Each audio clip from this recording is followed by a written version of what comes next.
Amém. Vamos continuar nossa leitura bíblica, Mateus capítulo 6, ainda no Sermão do Monte. A gente vai... Amém. Vamos ler o capítulo 6 então. Guardai-vos de fazer a vossa esmola diante dos homens, para ser visto por eles. Aliás, não tendes galardão junto de vosso Pai que está nos céus. Quando, pois, deres esmolas, não faças tocar trombeta diante de ti, como fazem os hipócritas nas sinagogas e nas ruas, para serem glorificados pelos homens. Em verdade vos digo que já tem por seu galardão. Mas quando tu deres esmola, não saiba a tua mão esquerda o que faz a tua direita, para que a tua esmola não seja dada em secreto, e teu Pai que vê em secreto, Ele mesmo te recompensará publicamente. Então esse primeiro pedaço, do capítulo 6, continuando a respeito do Sermão do Monte, Jesus está falando sobre a caridade, Quando está falando de esmola, está falando sobre a caridade. E claro que a esmola também, Eu acho interessante esse texto que ele diz no início, que já, para não tocar trombeta, que não tem galardão, junto de vosso Pai que está nos céus.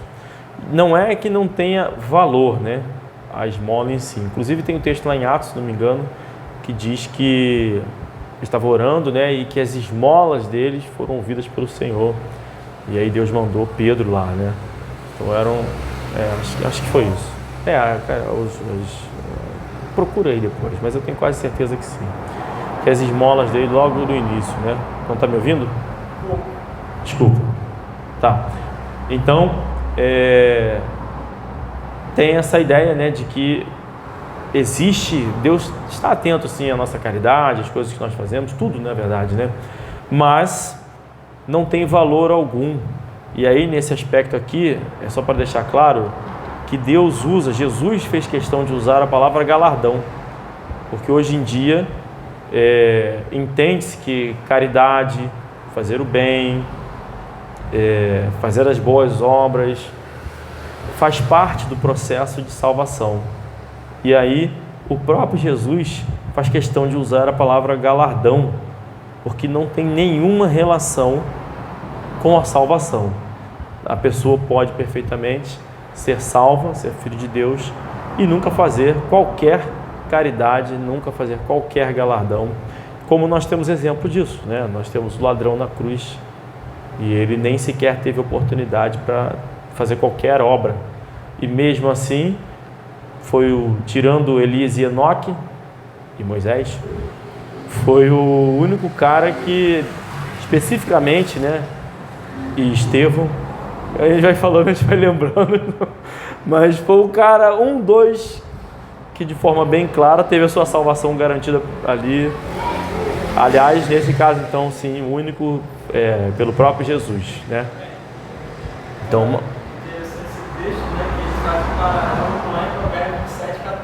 Provérbio 27, 14. E esse está falando de quando cuidar de memória, faz tocar uma vez de ti. Pode falar. Tá. O que pela manhã de madrugada abençoa o seu amigo em alta voz, lhe será imputado por maldição. Amém.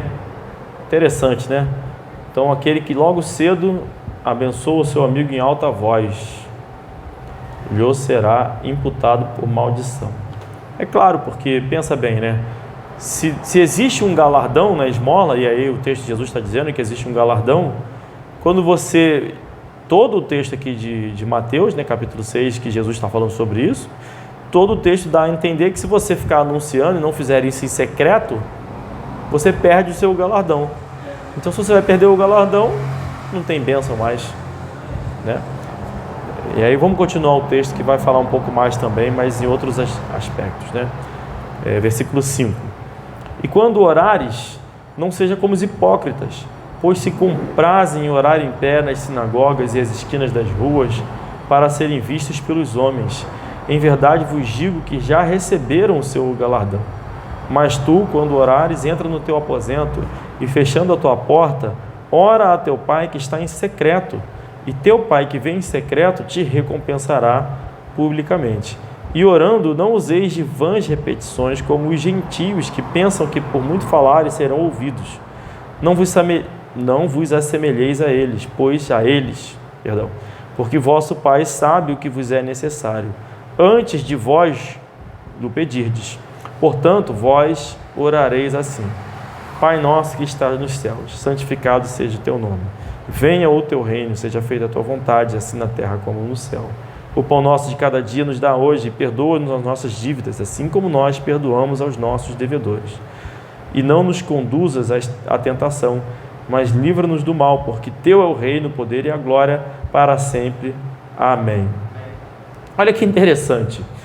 Isso aqui é uma coisa que sempre eu acho graça, especialmente por ter amigos muito católicos, né? E a gente debatendo sobre isso, né? É que a oração do Pai Nosso, o pessoal repete aí adoidado, né? Inclusive os crentes, alguns crentes repetem aí à vontade. E aí eu sempre lido com isso de forma muito assim difícil, né? Porque a gente convive com as pessoas, a gente vai nas festas de aniversário, e aí tem católicos e tal, e aí o pessoal fala assim: não, como tem muitas religiões e tal, a oração universal é o Pai Nosso. E aí eu também não oro, porque eu não vou ter comunhão com eles ali, né? Então eu não vou orar com eles. E aí o pessoal pergunta, às vezes pergunta, né? Especialmente as crianças. E às vezes fica uma situação delicada. E eu acho engraçado porque o texto, a oração de Jesus, que é a mais repetida, que é essa, vem logo em seguida depois de Jesus dizer para você não ficar fazendo vãs repetições. E aí o pessoal vê Jesus falando: olha, não fareis vãs repetições, porque pensam que por ficar repetindo vão ser ouvidos. E faz justamente o contrário, imediatamente. E, enfim, eu acho isso muito curioso, o que é muito triste, na verdade, né? Tudo. Eu conheci um evangelista que ele ia assim na rua, e quando ele ia orar, ele começava: Pai Nosso, que sai fazer a oração do Pai Nosso, depois orava. Vira quase um mantra. E aí é engraçado, né? Jesus disse aqui: não useis de vãs repetições como gentios que pensam que por muito falarem serão ouvidos. Mas Jesus, na parábola, né, da viúva, disse que de tanto ela insistir e bater na porta, o juiz um dia decidiu atendê-la. Não é isso? Como é que a gente faz a junção disso? Será que tem contradição nisso? Eu entendo que não. Porque aqui o que eu entendo é o seguinte: uma coisa é você estar diante de Deus pedindo por algo, né? Insistindo, está batendo a porta: olha, estou com problema de saúde, estou com problema no meu casamento, e você ora, e você pede as pessoas para orarem, e, enfim, aquilo ali. Outra coisa é você ter um roteiro e você repetir aquele roteiro de orações. Então, eu tenho um amigo, né, que ele é muito católico, e ele tem, dependendo do que ele fizer, ele tem certas orações que ele precisa fazer em um número quantitativo de vezes. Então eu entendo que isso aqui, Jesus está falando mais sobre isso mesmo, porque muitas vezes a gente repete nossas orações. Por exemplo, toda vez que eu vou orar para um alimento, eu estou sempre pedindo para Deus abençoar aquele alimento, todas as vezes. É que você está dando muito de graça, né? É uma oração de graça, né? Mas é só para a gente entender que essas pequenezas às vezes fazem confusão na cabeça das pessoas, porque na verdade não tem confusão nenhuma. Você pode pedir, aí eu posso dizer assim: mas não é a mesma comida, né? Então eu orei para abençoar aquela outra. Aquela já comi, já foi abençoada. Mas enfim. Pensei uma coisa que eu acho que você vai depois, mas veja essa aqui, o que você falou, né?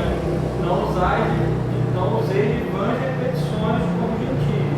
Aí logo ele fala, né? Portanto, vós orareis assim, beleza? Pai nosso, santificado o nome.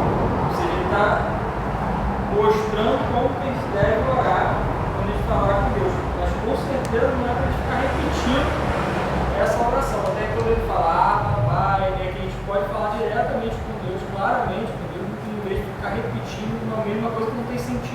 significado para a gente naquele momento, né? Amém. E é importante a gente entender a oração, né? Orar talvez seja um ponto negligenciado por nós, né? Assim, no sentido de que a gente lê bastante, a gente prega bastante, a gente evangeliza, e orar a gente não tem tanto assim esse empenho, né? Mas assim, tem uma coisa importante para a gente entender, é que Jesus falou, aliás, a Bíblia diz que quando nós oramos, nós entramos diante da presença de Deus com ousadia como um filho. Então é um ato de liberdade que a gente tem. Então, ao invés, que hoje em dia, quando se fala em vida de oração, o pessoal fala de tem que estar com o joelho vermelho, e tem que chorar, e tem que se entregar, e aí começa naquele estado emocional e entra num labachúria, começa a orar lá e falar em línguas. Tem até um testemunho de um pastor que ficou morando de favor no porão de uma igreja, e ali ele começou a orar, e estava desempregado, então ele decidiu orar e ficava 18 horas por dia, sei lá, orando, e de repente ele começou a falar em línguas, e aí aquela igreja, todo mundo começou a falar em línguas, e foi uma coisa de revelação e tal. Irmãos, eu não acredito que isso seja de Deus. Eu não acredito. Até porque eu não acredito que Deus chame pessoas à toa. Já reparou isso? Todo mundo que Jesus chama está fazendo alguma coisa. Estão pescando, estão sempre trabalhando, estão colhendo impostos. Dificilmente Deus chama o cara que está à toa lá, parado, para fazer as obras, né? É claro que ele chama todo mundo, não estou entrando nesse método, estou falando desses grandes pastores e pregadores. Então, chamou o cara desempregado, que está morando de favor. Complicado, né? Complicado. E aí esse cara desempregado, está morando de favor, que tem 18 horas por dia para ficar orando, vai fazer uma doutrina que não é bíblica. Então, assim, como é que pode isso, né?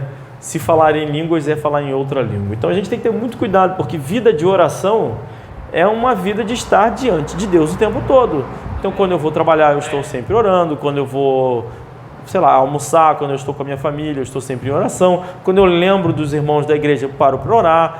São coisas que, por isso eu entendo que estou em uma vida de oração e gostaria que todos estivessem também pensando, até porque a palavra de Deus diz para a gente conversar entre nós com salmos, com cânticos, ou seja, a nossa mente está sempre voltada para as coisas de Deus.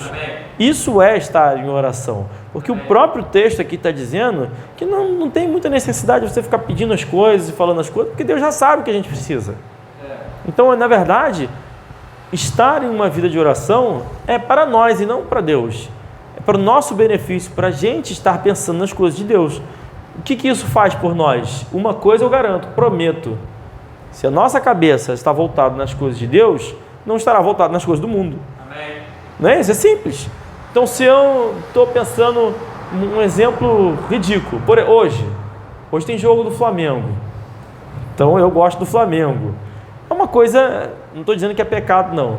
Mas assim, se eu estou preocupado com as coisas de Deus, estou preparando, não terminei ainda o sermão de domingo, por exemplo, domingo à noite. Estou na dúvida em qual caminho que eu vou seguir, né, do sermão. E isso me consome, porque normalmente quarta-feira já está praticamente pronto. Então eu fico naquilo ali. Se eu chegar em casa e parar para ver o jogo, eu não consigo. Eu poderia, sem pecar, mas eu não consigo, porque a minha cabeça fica pensando: cara, amanhã eu vou me enrolar, não vou conseguir fazer. Então, se a nossa mente está voltada para as coisas de Deus, é mais difícil você se distrair com as coisas do mundo, por menores que sejam. Então, esse é o principal benefício que eu enxergo. E aí, quando você alimenta o espírito, é lógico que a carne vai se enfraquecer. Você procurou alguma coisa aí? Quer falar? Eu estava procurando eu estava pensando aqui em Mateus 6. Eu não vou falar, não vou falar, eu sei o que você acha. Fala aí. Isso pode ser bom, né? Ele fala aqui: orando, não useis vãs repetições como gentios que pensam que por muito falarem serão ouvidos. E o que eu ia falar, que eu falei antes, era o conectivo era esse.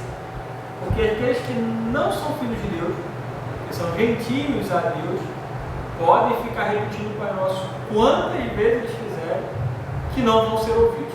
Amém. Eu acho que o texto também traz esse... Traz, e está em comunhão com todo o texto, né? Que é a ideia de, assim, eu tenho que fazer muita esmola, eu tenho que fazer muita caridade, eu tenho que orar muito para poder ganhar um espacinho ali diante de Deus, né? Enquanto que, na verdade, não tem que fazer esmola nenhuma. A oração sua tem que ser simples, objetiva, clara e em secreto, né? Mas não, eles têm que fazer muitas orações virado para a Meca 3 vezes por dia, eles têm que repetir vários rituais para orar, senão não vai ser ouvido. Que se passar, eu nem sei qual é a punição, se passar é uma das possibilidades. Eu estou estudando sobre o Islã, né? Quem sabe eu consigo entender para poder pregar domingo, né? Senão fica para o outro. Enfim, vamos continuar? Vamos continuar, parei no 14, né? Porque se perdoardes aos homens as suas ofensas, também vosso Pai Celestial vos perdoará a vós. Se, porém, não perdoardes aos homens as suas ofensas, também vosso Pai não vos perdoará as vossas ofensas. Aí o pessoal já pensa assim, então é pelas obras. Então é pelas obras. Se você não perdoar todo mundo, então não. Ele já começou falando de galardão no início. Ele está falando dessa relação de ser em secreto o tempo todo sobre isso. E outra coisa, perdoar, por exemplo, eu tive uma imobiliária, tive sócios na imobiliária e passei por problema com pessoas lá, problemas graves. Eu os perdoo? 100% perdoável. Não tenho mágoa de ninguém. Inclusive, encontrei com um deles, tal, conversei, aquela conversa assim, né? Então, mas enfim, mágoa de ninguém. Agora, eu faria uma sociedade com eles de novo? Não, em hipótese nenhuma. Isso é falta de perdão? Não. Isso é bom senso. Uma coisa não tem nada a ver com a outra. Tá? As ofensas estão perdoadas, mas não quero receber novas ofensas. E quando jejuardes, então é interessante, né? Primeiro falou da caridade, agora fala da oração, falou do perdão e agora vai falar um pouco do jejum também. E quando jejuardes, não vos mostrei contristados como os hipócritas. Sempre essa relação dos hipócritas que querem merecer a salvação por obras, né?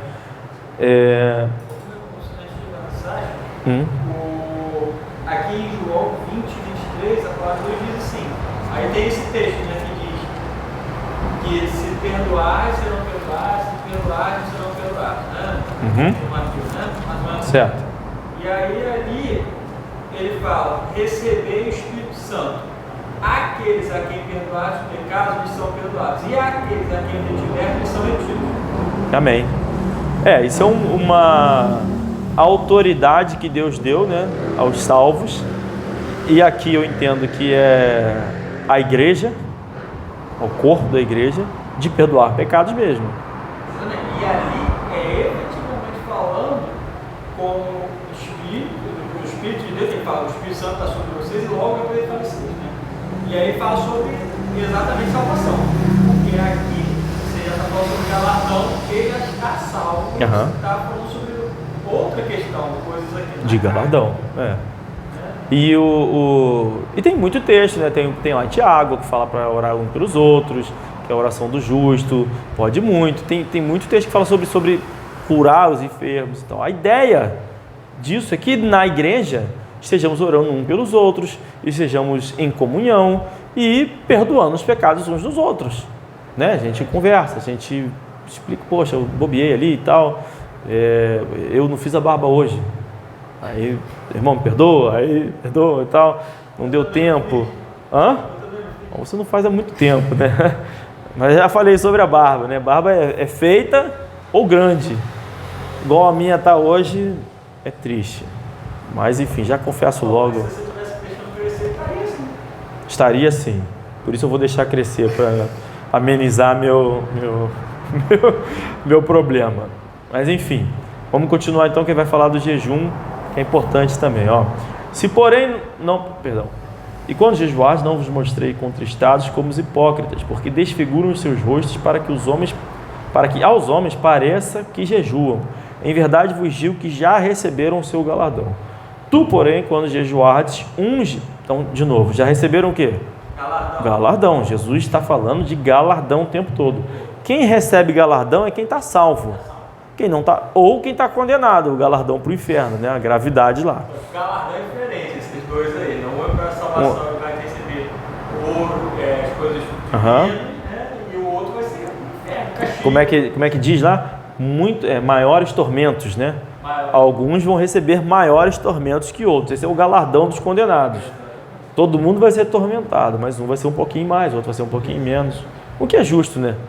Para pensar, né? Um adolescente que não aceitou Jesus morreu sem grandes pecados.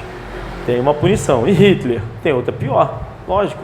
Sem grandes pecados, sim. O maior pecado é ter pisado o Filho de Deus e não... Estou dizendo assim, ele rejeitou. Ele rejeitou, vai para o inferno. Mas isso é um pecado que tem um outro pecado. Agora o outro, além de rejeitar, perseguiu os cristãos. Então é outro pecado, né? Mais grave. O Judas. Talvez ele esteja lá no pior, né? No pior tormento vai ser o de Judas. Enfim, quero nem saber como é que ele está. Para que não pareças aos homens que jejuas, mas a teu Pai que está em secreto, e teu Pai que vem em secreto te recompensará publicamente. Muito interessante isso. Jejum, né? É outra coisa que o pessoal fala pra caramba. E tem isso aqui, né? Jejum de café, jejum de, sei lá, de açúcar. Eu não acredito em nada disso, tá? O jejum para mim é o que está na Bíblia. Que é o quê? Ficar sem comer. E aí tem níveis, né? Tem o jejum que nem posso chamar de jejum, mas o pessoal fala que é o jejum de Daniel, que só comeu legumes. Mas enfim, eu não acredito que seja jejum. Ele se absteve mesmo de comer comida sacrificada, que é diferente. Jejum na Bíblia é ficar sem comer e sem beber, e é isso. E não pode ficar com a mulher, mas isso daí é só uma consequência do jejum. Não ficar em abstinência carnal, de intimidade sexual. Só estamos adultos aqui, posso falar, né? Não deve mesmo. E o que é o jejum? Lá em Esdras é explicado, né?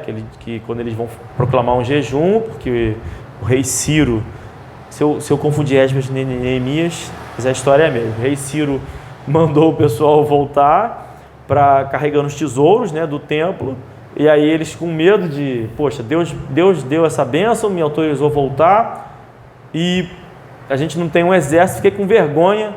Vê como é que a gente é ser humano, né? Fiquei com vergonha de pedir para o rei um exército, porque ele vai falar assim, pô, mas e o seu Deus? Então eu vim, mas agora ele ficou com medo, porque estava sem exército, carregando um monte de tesouro. E aí o que ele fez? Conclamou um jejum. E aí nessa conclamação de jejum, o que ele diz? Para nós humilharmos perante o Senhor. Então o jejum é um ato de humilhação que a gente faz perante o Senhor. Então, se eu faço um jejum de chocolate, eu não estou me humilhando, né, gente? Eu tenho jejum é jejum, eu tenho que me humilhar. São dois atos de humilhação pública no Velho Testamento. Um é o jejum, o outro é o se vestir de pano de saco. O se vestir de pano de saco foi abolido, porque agora nós já recebemos novas vestes. O jejum não. O jejum foi mantido e confirmado por Jesus e disse que só será abolido quando estivermos diante das bodas do Cordeiro. Então, a gente continua fazendo jejum, nos humilhando. Para quê? Para receber a nossa recompensa também. Porque Jesus está dizendo aqui que tem uma recompensa. Então, a gente recebe. Como é que a gente faz? Em segredo. A gente não fala para ninguém. Uma coisa assim, um adendo. Fala para a esposa, porque senão fica difícil demais. Falo por experiência própria, já tentei, não dava certo, fazia uma comidinha. Eu fazer um jejum, ela fazia um negócio que eu gostava. Você não vai experimentar e tal. Aí eu tinha que falar, estou em jejum. Tá, fiquei cheio de vergonha. Mas agora já defini com ela que quando a gente for fazer, a gente combina e pronto, e a gente faz junto. Mais fácil. Até porque eu e ela somos um. Bom, continuando, né? Tudo coisas práticas. Você vê como é que Jesus está preocupado com a nossa vida prática também. Oração, caridade, perdão, jejum, coisas que a gente tem que fazer. Mateus capítulo 6, 19. Não ajunteis tesouros na terra, onde a traça e a ferrugem tudo consomem, e onde os ladrões minam e roubam, mas ajuntais tesouros no céu, onde nem a traça nem a ferrugem consomem, e onde os ladrões não minam nem roubam. Então a gente vai continuar lendo, eu vou ler um trecho maior agora, mas só para a gente entender aqui, né? Tudo que Jesus está falando aqui é sobre aonde você vai acumular. Então por isso que ele vai caminhar para o final do capítulo aqui, né? Falando sobre isso, aonde você está acumulando seus tesouros, no céu ou na terra. Então, se você fez a esmola anunciando para todo mundo, se tornou em maldição, porque você recebeu sua recompensa na terra. Amém. Se você fez o seu jejum como um hipócrita, dizendo, como eu estou cansado, morrendo de fome, eu estou 3 dias de jejum, já recebeu o seu galardão, que foi o tapinha nas costas lá, parabéns, legal. É isso. Zacarias 7 fala o seguinte, ó. Leia. 7, 5. Quer ler? Não, pode ler. Fala a todo o povo desta terra e aos sacerdotes, dizendo: quando jejuais e pranteais no quinto do 7º mês, durante 70 anos, porventura foi para mim, foi mesmo para mim que jejuais, ou quando comeis, quando bebeis, não foi para vós mesmos, comeis. Amém. Então é isso, né? Foi Deus falando através do profeta Zacarias, perguntando, né? Quando vocês jejuaram, foi para mim? Por isso que eu sou contra a campanha de jejum em igreja, porque jejum, assim, eu poderia fazer, posso fazer, mas a gente vai aqui, faz o jejum todo mundo e tal, mas eu tenho algumas ressalvas com isso. Se eu for fazer um dia uma campanha de jejum na nossa igreja, por exemplo, ela não vai ser pública. Amém. Ela vai ter que ser só entre nós aqui. Eu posso anunciar uma campanha e convidar pessoas para participarem. Vem participar da nossa campanha de jejum e oração. Eu jamais vou fazer isso. Exatamente, porque a ideia, como no exemplo lá de Esdras, se tornou público, né? Porque a gente sabe, mas enfim, era uma coisa para o povo de Deus. Não era para ninguém de fora. É para o povo, é íntimo, é da comunhão, para os salvos. Por isso tem galardão, por isso tem tesouro sendo ajuntado.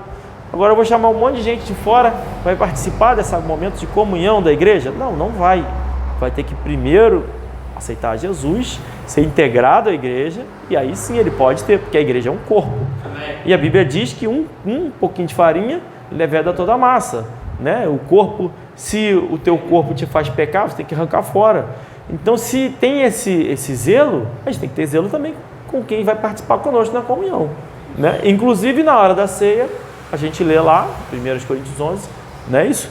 Para examinar a si mesmo, né? Se tiver algum problema, você vai lá, corrige, porque a gente tem que ter cuidado com o nosso corpo. Amém. E aí, nossa igreja, né? Porque onde estiver o vosso tesouro, ali também estará o vosso coração. A candeia do corpo são os olhos, de sorte que se os teus olhos forem bons, todo o teu corpo terá luz. E aí tem a música do Imagine Dragons, né? Que fala que os olhos, né, dos demônios e tal, não é nada disso que Deus está falando, né? É para onde seus olhos estão direcionados, o que você está olhando, né? Onde está o seu coração, mas enfim. Se, porém, os teus olhos forem maus, todo o teu corpo será tenebroso. Se, portanto, a luz que em ti há são trevas, quão grandes serão tais trevas? Ninguém pode servir a 2 senhores, porque ou há de odiar um e amar a outro, ou se dedicará a um e desprezará o outro. Não podeis servir a Deus e a Mamon. Aí Mamon, o pessoal, né, diz aí que é o dinheiro, né? É isso mesmo? Você que é um estudioso aí. Eu estudo essa parte, palavras hebraicas, grego, para você que estuda. Vamos dizer o seguinte, é o diabo, né? Tá claro, né? É outro senhor que não é Deus. Então é o inimigo, é o opositor, é o diabo, é Satanás, é Lúcifer, tudo isso aí. Seja como for, seja no dinheiro, seja no tesouro, seja no jejum, seja na esmola, na caridade, em tudo que Jesus está falando aqui. Tá? Não dá para tirar esse versículo de todo o resto. Por isso vos digo, não andeis ansiosos quanto à vossa vida pelo que haveis de comer ou pelo que haveis de beber, nem quanto ao vosso corpo pelo que haveis de vestir. Não é a vida mais do que o mantimento e o corpo mais do que o vestuário? Olhai para as aves do céu, que nem semeiam, nem cegam, nem ajuntam em celeiros, e vosso Pai Celestial as alimenta.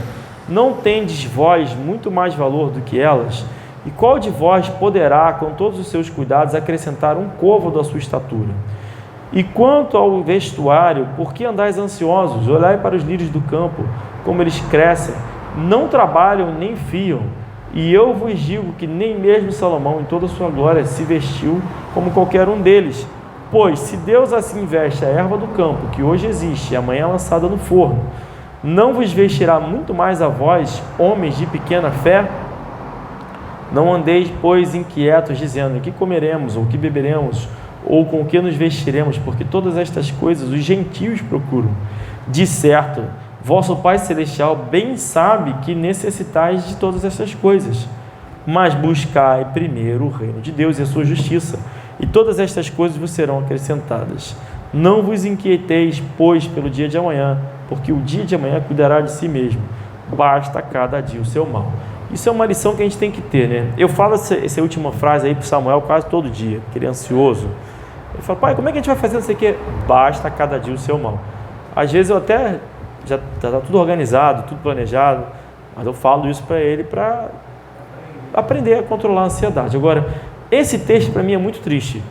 Por mais que seja bonito, não é bonito? Poxa, não trabalha, não fia e é cuidado. Eu conheço pessoas assim, que desempregadas ou passando necessidade, doentes, que sem poder fazer nada, sem seguro-desemprego, sem nada, foram cuidadas e de forma milagrosa e viveram a vida assim. Eu conheço pessoas assim, crentes. Um deles foi meu pai. Então terminou a vida sem poder trabalhar por 2 anos e totalmente sustentado, todas as contas pagas, sem nenhuma dívida. Isso é uma bênção que foi diretamente do Senhor. Mas isso é muito triste, porque eu vejo que as pessoas não entendem o que está sendo dito aqui. Que o que está sendo dito aqui é para você buscar, em primeiro lugar, o reino de Deus. E as pessoas não buscam, não vêm nem na igreja todo domingo, que é o mínimo, participar do culto aqui na quarta-feira. Na verdade, o seu pai, assim como outros que eu acredito que possam acontecer isso, eles fazem o trabalho de Deus. Sim. Pregam, eles olham, eles estão falando com as pessoas, estão levando a palavra de Deus, eles estão trabalhando para ganhar o galardão do céu. Poxa, o meu pai, doente, ele mal conseguia falar. E ele mandava áudio, pregando, falando. Ele fazia todo dia, ele estava com os movimentos debilitados, todo dia ele escrevia lá uma mensagem, uma pregação de salvação. No final, as mensagens, como ele já estava muito debilitado, as mensagens eram sempre assim: aceita Jesus logo, não sei o que e tal. 3, 4 frases, conseguia resumir de forma até muito inteligente. Enfim, pregando. Uma semana antes dele morrer, 2, sei lá, a gente foi lá. Aí eu queria, né, fazer um culto, né, com ele, né. Eu sabia que ele já estava próximo de morrer. Não sabia tão próximo, mas enfim, estava doente. Então eu queria ter. Aí fomos, meu irmão, fomos lá. E pedi para ele escolher um texto. E aí ele escolheu o texto porque, assim, era um culto, tínhamos só nós, né? E aí ele escolheu o texto, eu abri lá para ele, lá, quando Jesus fala: deixai vir as minhas, pequeninos e tal. E aí ele pregou para as crianças. As crianças. E aí a última palavra que ele deu para a gente foi: não deixe essas crianças se perderem. A preocupação dele até o último minuto ganhar pessoas para Jesus. Então, por isso ele foi sustentado, por isso ele não precisou se preocupar com isso. Então, e hoje as pessoas falam assim: poxa, não dá, porque eu tenho muito trabalho no domingo, não dá para ir para a igreja, eu não consigo sentar para ler a Bíblia porque eu estou muito enrolado, estou com prazo.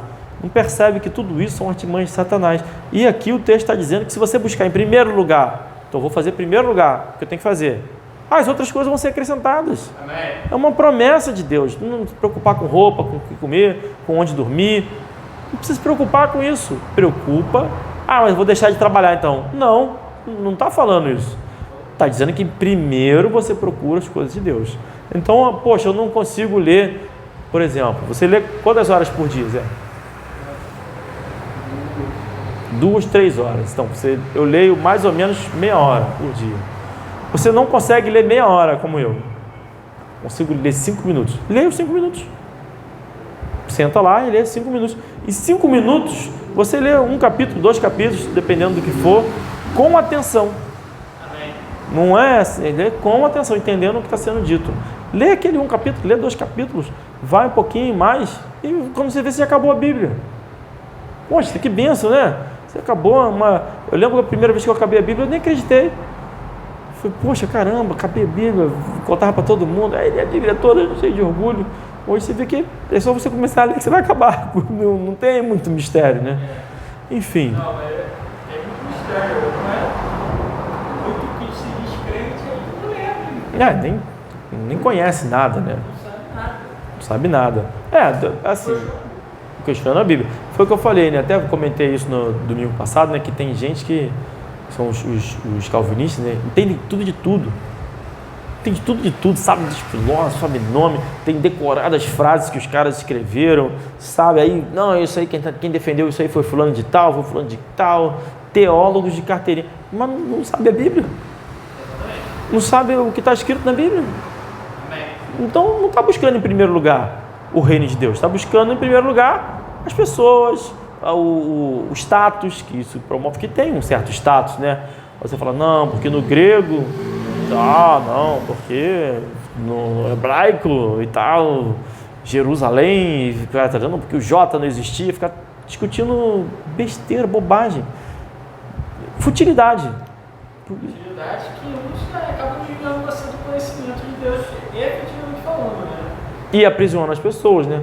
Como aquela senhorinha que se abordou lá, que ficava falando, não, meu pastor é especial, ele sabe tudo de hebraico, ele sabe tudo, não sei o que, fala de púlpito de hebraico.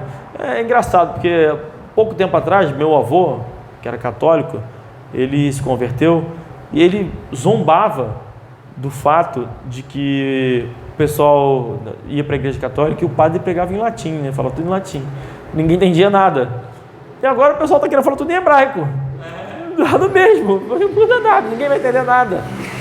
Poxa, Deus deu um trabalhão, cara, levantou lá o João Ferreira de Almeida, toda a perseguição que ele sofreu, viajou pra caramba para trazer uma Bíblia pra gente em português, e o pessoal querendo discutir hebraico, uma língua que já não existe mais como era, ninguém sabe a pronúncia exata, e fica discutindo.